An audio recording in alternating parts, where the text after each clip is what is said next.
The silence after collapse. There's a kind of silence that follows disaster, a silence that doesn't comfort you, doesn't heal you, but forces you to face what's left when the noise fades. It's the silence I met after losing everything. The markets had closed. The phone had stopped ringing. And for the first time in years, there was no one asking for advice, no reporters waiting for quotes, no partners pretending to understand what went wrong. Just silence, and me, sitting in the same office where I had once thought I ruled the world. The ticker tape hung over the desk like an abandoned lifeline. Once I believed it was the pulse of the universe, a rhythm I could read, interpret, and master. But now it lay still, mocking the arrogance of a man who believed he could predict truth. I stared at it for hours, trying to hear something familiar in the noise that was no longer there. But all I could hear was my own breath, uneven, heavy, full of regret. It's strange when success leaves you. You realize how much of yourself was built on its presence. Every win had made me feel invincible, as if the market and I shared a private understanding. But the market never promised me anything. It only reflected who I was at that moment. When I was disciplined, it rewarded me.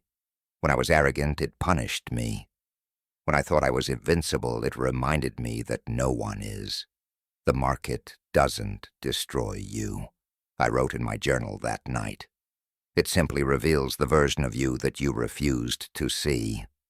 That was the beginning not of another fortune, but of awareness.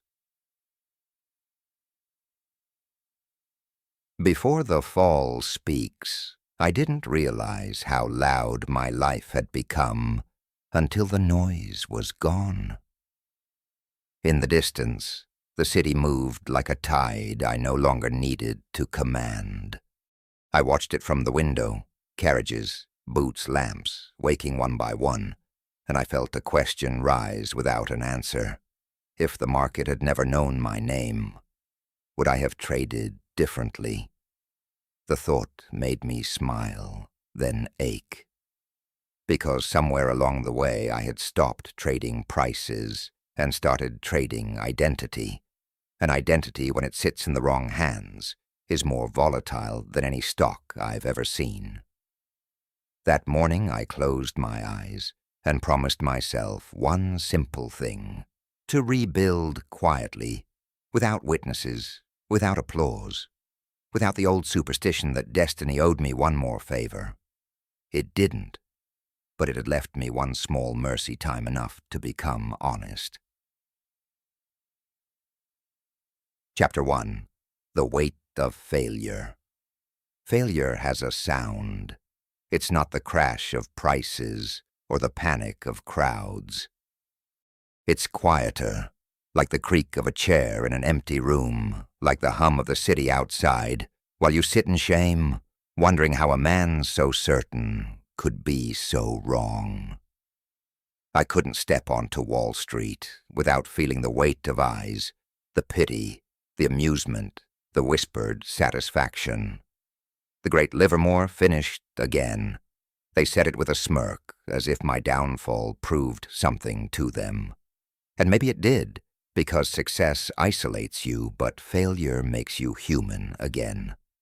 The truth is, I had been playing a role for years, the role of the man who could not fail. I had built my identity on that illusion. So when the illusion broke, there was nothing left to stand on. For weeks, I avoided the mirror. When I finally looked, I didn't see a trader. I saw a man who mistook excitement for mastery. You see, it wasn't greed that ruined me. It was pride, the quiet kind that grows when you confuse attention with respect. The kind that whispers, "You've figured it out." But the market humbles all men eventually. It knows how to expose the cracks you refuse to acknowledge. Every morning I would walk to the office out of habit, sit at my desk, and open the same ledgers that once told stories of victory. Now they told a different story, one of impatience, overconfidence, and denial. Each line of ink felt like a confession, a moment when I knew I should have stopped and didn't. I started writing again, not about trades or prices, but about patterns. Not of the market, but of my own behavior. I realized I didn't lose because I misunderstood the market. I lost because I misunderstood myself. The losses weren't random, they were predictable. They followed a rhythm of human nature I had seen 1,000 times in others and ignored in myself. The market never lies, I wrote again. It's the trader who refuses to listen that suffers. That was my first step toward rebuilding, to admit that the problem was not the world outside, but the world within. The voice of pride. There's a form of pride that never raises its voice. It speaks in reasonable tones, wears tidy suits, quotes principles you admire. It tells you that caution is for men with smaller minds, smaller appetites, smaller destinies. I listened to that voice for years because it never sounded foolish. It sounded responsible. But responsibility without reality is just vanity in a better outfit. When the market pressed me, that voice suggested one more day, one more ad, one more chance to be the man I told the papers I was. And each one more became a step away from the truth. By the time I looked down, I wasn't on a staircase. I was in a shaft. Letters to myself. The ledgers on my desk looked like old letters from a version of me I could barely remember. His handwriting was confident, almost theatrical, as if every entry was meant for an audience. Mine now was small, tidy, plain. There's a humility that comes when you start writing for the truth instead of for history. I began crossing out lines that read I knew, and replacing them with I believed. It seems like a small change, it isn't. One binds you to certainty, the other frees you to learn. And learning I was rediscovering is the only currency that compounds in every market. Chapter 2. The Mirror of Nothingness. In the month that followed, I stopped trading altogether. No more charts, no more orders, no more pretending I was ready. For the first time since I was 16, I let the market move without me. At first, the silence was unbearable. My mind, once occupied by the rhythm of prices, now had nowhere to hide. It wandered into fear, into memory, into doubt. But then something began to change. Without the noise of the ticker, I began to hear something else, the echo of my own thoughts. It's easy to believe you understand yourself when you're surrounded by distraction. But when all that's stripped away, you start to realize how much of your identity depends on motion. I wasn't addicted to trading, I was addicted to certainty. To the illusion that every problem had a pattern, every loss had a fix, every question had an answer waiting in the next trade. But certainty is a drug. It blinds you to the beauty of observation. The market doesn't reward prediction, it rewards awareness. And awareness can only exist in stillness. So I stayed still. Days turned to weeks. Weeks turned to months. I read philosophy, not finance. I walked without purpose. I listened to the hum of the city and began to feel something I hadn't felt in years, peace. I wrote in my journal, when you stop chasing the market, you begin to understand what it was trying to tell you all along. It wasn't telling me where prices were going. It was telling me where I was. The rise and fall of prices mirrored my own rise and fall of emotion. The market wasn't my enemy. It was my reflection. And once I saw that, I knew I could begin again, not as the man who wanted to win, but as the man who wanted to understand. Certainty is anesthesia. Certainty isn't knowledge, it's anesthesia. It numbs the part of you that can feel when a position has started to rot. The smell arrives before the news does a faint metallic hint in the air of your own mind. But if you've dosed yourself with certainty, you won't notice. You'll blame your nose. You'll blame the weather. You'll blame the market for stinking up the room you filled with denial. The cure is simple and hard. Breathe. Without the position, if your breathing improves, your decision is making you sick. Counting breaths. Stillness is not inactivity. It is activity without panic. On walks through the quiet streets, I developed a new habit. I counted my breaths until the mind stopped insisting on commentary. Only then did I look at a chart. Only then did I let the line move through my eyes without dragging my emotions behind it. In those small rehearsals, breath line, I felt something return that I hadn't felt since boyhood curiosity, without demand. It was enough to begin again. Chapter 3. The Discipline of Rebuilding. There's a strange kind of freedom that comes with losing everything. You no longer have anything to defend. You no longer have to perform for anyone. You can finally stop pretending and start learning again. I began from the ground up, quietly, slowly. No fanfare, no newspaper headlines. Just me, my notebooks, and the same curiosity that had driven the boy I once was, the boy who read the tape not to make money, but to understand movement. Each morning I would sit by the window before dawn, watching the city still half asleep, and write one question in my journal: what am I feeling and why? It became my ritual.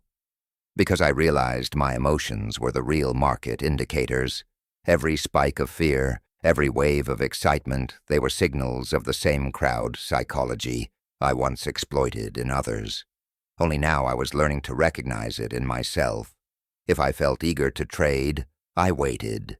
If I felt anxious to recover, I stopped. If I felt nothing but calm, almost detached stillness, that was when I knew I was ready. That was the new discipline, not chasing opportunities, but mastering timing within myself. Discipline, I wrote, isn't about forcing behavior. It's about understanding impulses before they act for you. I studied my mistakes like a scientist studies cause and effect. I began to see patterns emerge not on charts but in my thoughts. Every mistake had a root in impatience. Every loss had a beginning in overconfidence. Every crash began with a whisper I had ignored. Slowly the noise in my head began to quiet, and from that quiet clarity returned. When I finally reopened my trading books, I didn't look for signals, I looked for rhythm. The rhythm between action and restraint, between certainty and surrender. The best traders I ever met had one thing in common: they knew when not to trade. They knew that opportunity always returns, but emotional capital once spent takes longer to recover than money. So I waited. And in that waiting I began to rebuild not my fortune but my foundation. Each decision was small, deliberate, almost meditative. Each trade was placed not from excitement but from understanding. And slowly, quietly, the market began to reward me again. Not because I was smarter, but because I was finally still enough to listen. The right state. I stopped asking, is this the right trade? And started asking, am I in the right state? If the answer was no, nothing else mattered. Right state means slow eyes, loose jaw, shoulders that sit rather than rise. Right state means the chart looks like a map, not a promise. Right state means you could walk away for an hour and want nothing to change. Most traders look for perfect entries. The few who last look for perfect selves. Not flawless, just prepared the way a quiet room is prepared for thought.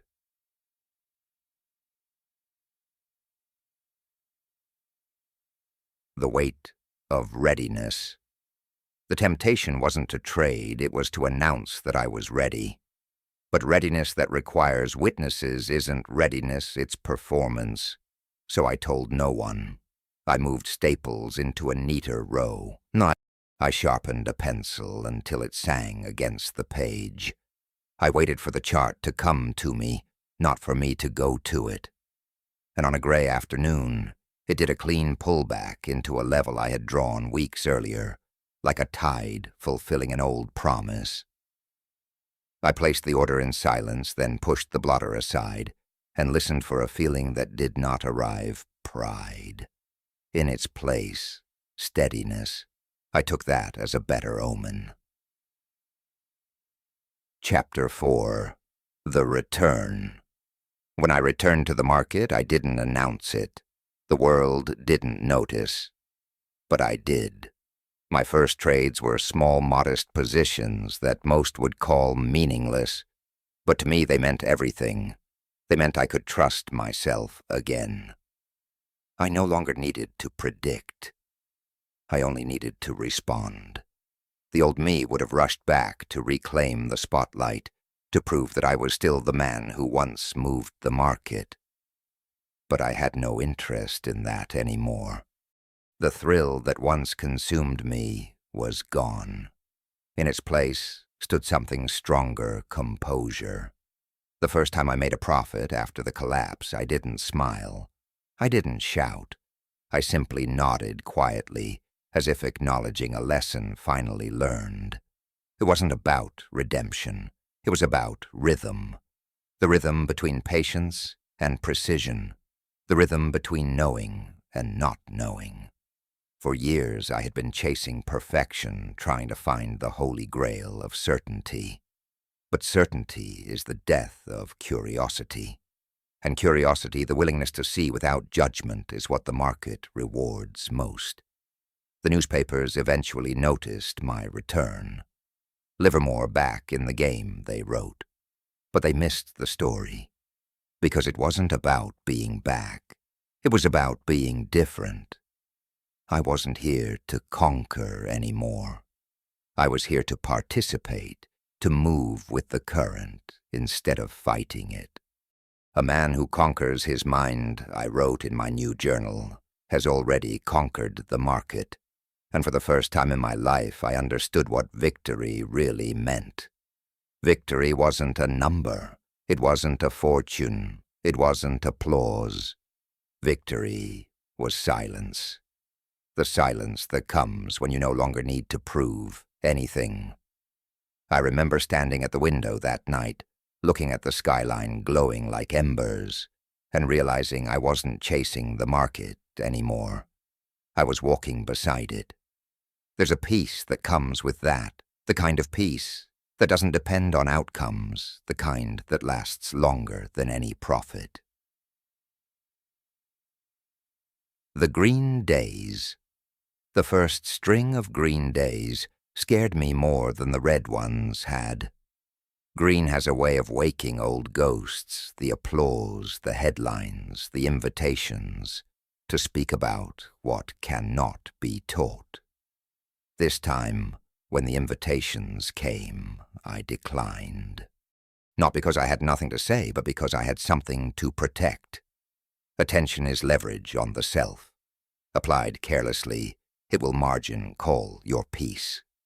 I chose obscurity, like a man chooses cash in a panic, not because it earns, but because it preserves. Chapter 5. The Wisdom of the Fall. People often ask me, was it worth it, all the pain, the loss, the silence, just to learn these lessons? And I always say yes. Because without the fall, I never would have understood what strength really is. Strength is not persistence.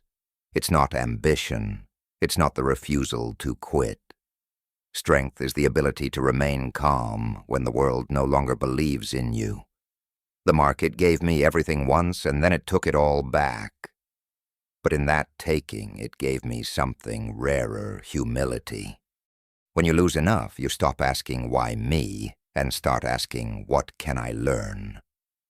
That shift from anger to awareness is the turning point every trader must reach, whether they lose $1 or $1 million. Because the truth is this: you will lose again. No system, no wisdom, no discipline will make you invincible.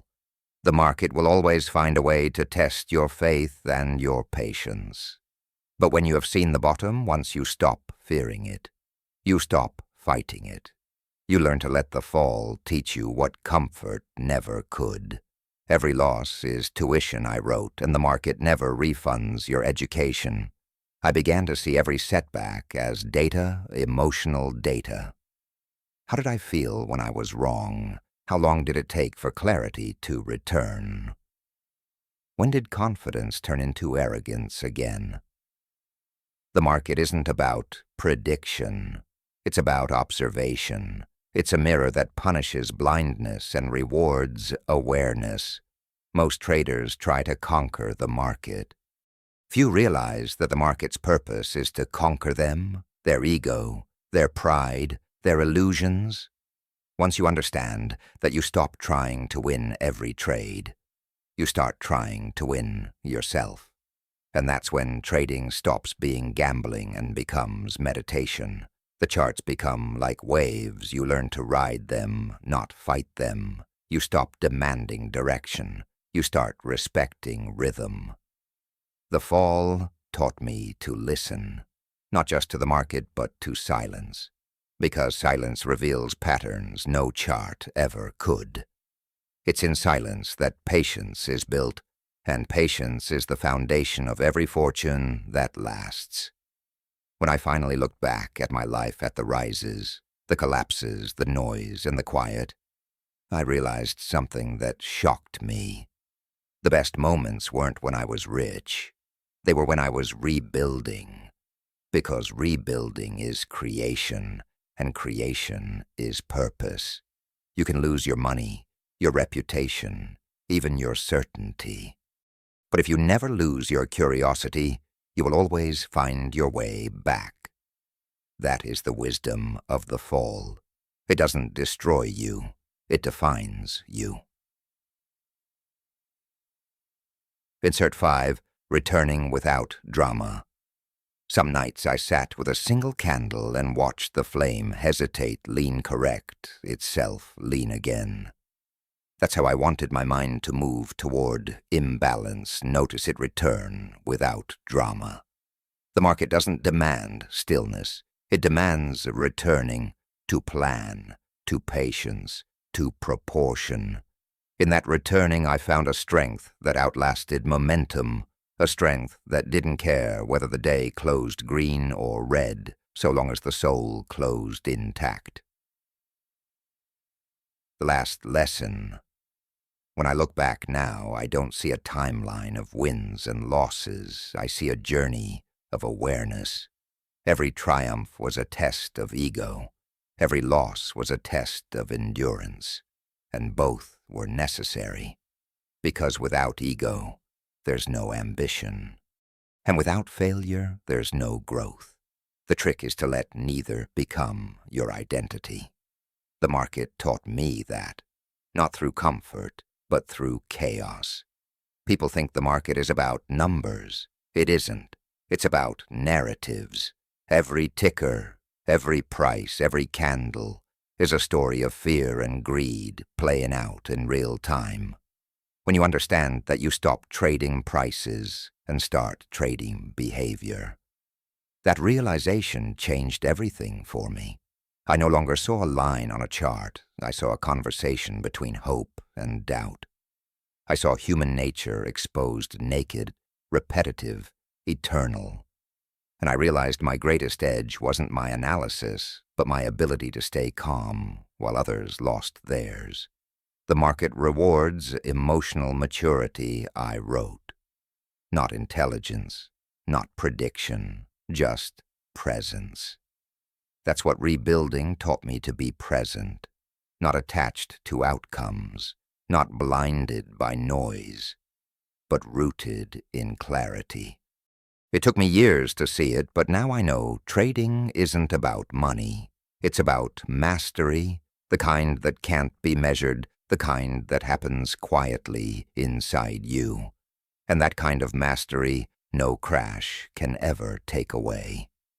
Years have passed since that collapse, and I've lived through more markets, more cycles, more lessons than I can count.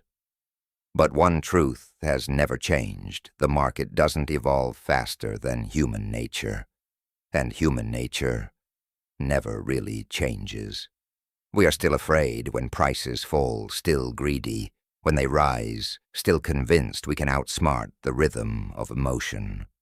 I used to think the market was a battlefield, that every tick was a bullet, every trade a victory or a wound. Now I see it differently. It's not a war, it's a mirror that reflects how honest you are with yourself. When you stare into that mirror long enough, you don't just see opportunity, you see identity. You begin to understand that the real trade is always between your fear and your faith. The market doesn't reward those who chase it, rewards those who wait. It rewards those who can sit through uncertainty without losing themselves to panic or pride. That's the quiet truth no book can teach you. Patience isn't a technique. It's a temperament. It's the product of humility earned through pain. If I could go back and speak to the young trader, I once was the boy who stared at the ticker like it held the secrets of the universe. I wouldn't tell him how to predict the next move. I'd tell him this: the market will teach you everything you need to know, but it will charge you the full price for the lesson. And I'd tell him not to fight the losses, to welcome them. Because every loss is a doorway, and on the other side of that door is a version of yourself that sees more clearly. It took me a lifetime to understand that clarity is wealth, not numbers, not trophies, not recognition, but clarity, the ability to see the world and yourself exactly as they are. There's a peace that comes with that, a peace that doesn't shout. It just sits beside you, quietly, while the rest of the world rushes to trade the next move. When I walk past the exchanges now, I still hear the roar, the endless hum of ambition. But I also hear something softer underneath it all, a rhythm that feels almost sacred. It's the same rhythm that existed when I began, the same pulse that will exist long after I'm gone. The market never really changes, only the men who enter it do. And maybe that's the point. Maybe the market exists not to make us rich, but to make us aware, to strip away the illusions that keep us from seeing who we truly are when the pressure rises. Because in that pressure, in that noise, you find your reflection. The market never destroys the trader I wrote once. It simply waits for him to destroy himself, or to discover who he truly is. Now, when I close my books at the end of each day, I don't measure success by profit. I measure it by peace. Did I remain patient? Did I remain honest? Did I remain aware? If the answer is yes, then the day was a victory. Because I've learned the ultimate secret of trading. It isn't about predicting the future. It's about preparing your mind to meet it. And that's the turning point every trader must reach, the moment you stop asking the market for answers and start listening to the silence within yourself. In that silence, you'll hear what I heard years ago, a whisper, quiet but unshakable. Be patient, be humble, Be ready. And when that whisper becomes your compass, you'll realize the market was never against you. It was guiding you home all along. The Quiet Manual. If you've listened this far, you're not looking for applause. You're looking for a way to keep your hands steady while the world shakes. So let me leave you what I wish someone had left me, not rules, but a quiet manual. For the days when the chart looks like weather and the mind looks like a crowd. First, begin with breath. Not as ritual, but as measurement. If your breath is shallow, your view will be narrow. If your breath is heavy, your plans will be loud. Trade when your breath is simple. A man who breathes like he is reading a poem will place orders like he is building a bridge. Second honor, smallness. The ego hates smallness. It confuses it with weakness. But smallness is how you test reality without betting your identity. Start positions where you can be wrong for a day without being wrong about yourself. If the trade is right, it will invite you to add. If it is wrong, it will reveal its character quickly, like a guest who cannot keep from criticizing the house. Third, write before you act. A sentence exposes superstition faster than a chart does. If your sentence contains hope, delay. If it contains fear, delay longer. If it contains neither, if it reads like weather, you are ready. Fourth, separate loss from identity. The market can make you poor, only you can make yourself small. When the loss comes, and it will say, tuition allowed. It feels ridiculous, and then it feels true. Money that buys clarity is never wasted. Money that buys ego is always counterfeit. Fifth, protect your mornings. Do not meet the market with a face full of other people's opinions. Guard the first hour as if it were an altar. Read your plan, not the crowd. Check your posture, not the headlines. Sixth, practice leaving. Exit a winning trade early once a week just to remind yourself that you can. Exit a losing thought the moment it repeats. You cannot be held hostage by a pattern you rehearse releasing. Seventh, measure peace. I know men who can recite their monthly returns from memory and cannot tell you the last day they felt rested. The market will always offer another chance to display your cleverness. It will rarely offer a chance to display your calm. Take the latter when it comes. It compounds. Eighth, remember the mirror. Prices move because people do. People move because feelings do. If you want to read the tape, read the feeling that would most embarrass a man to admit that is the one driving him. When you can forgive that feeling in yourself, you'll recognize it in others without contempt, and you will trade it without glee. That is maturity. It looks like gentleness from the outside. It is strength, ninth end, with gratitude. Not to the market, it is stone wind tide. Be grateful to the teacher behind the market, the part of you that did not collapse when the account did. That part walked you back to a chair, turned down the lamps, picked up a pen, and said we can begin again. And last, when the day closes, close the day. Do not carry your P&L into dinner like a guest who won't take a hint.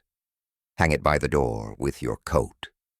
If it is raining, let it rain without you. If it is clear, walk. The market will open tomorrow with or without your permission. Your spirit should not need its permission to rest. Be patient. Be humble. Be ready. The rest is weather.